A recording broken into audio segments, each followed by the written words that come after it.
Pour ceux qui ont du mal à se souvenir des dates d'anniversaire ou de la victoire de Marignan, cette compétition aurait des allures de cauchemar.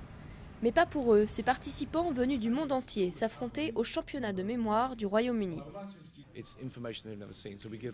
Nous leur donnons des milliers de nombres, des paquets de cartes à jouer, des chiffres binaires, des 1 et des 0, des mots, des noms, des visages. Les gens ont du mal à se souvenir des noms. Et à la fin, nous leur donnons un seul jeu de cartes et ils doivent mémoriser l'ordre des cartes aussi vite que possible. Le défi, c'est de battre l'Anglais Ben Pridmore, champion du monde en titre et favori du tournoi. Il détient 6 records internationaux.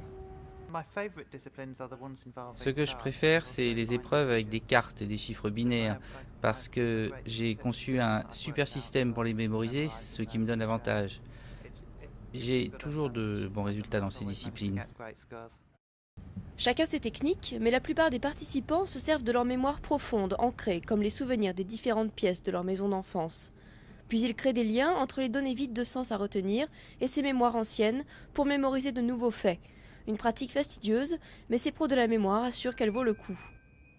J'étais un bon élève à l'école, mais à l'université j'ai terminé 2 diplômes à la fois.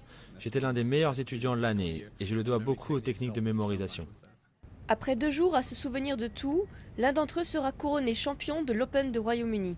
Et même si ce sera un moment inoubliable, les esprits sont déjà concentrés sur les championnats du monde de mémoire à venir en décembre en Chine.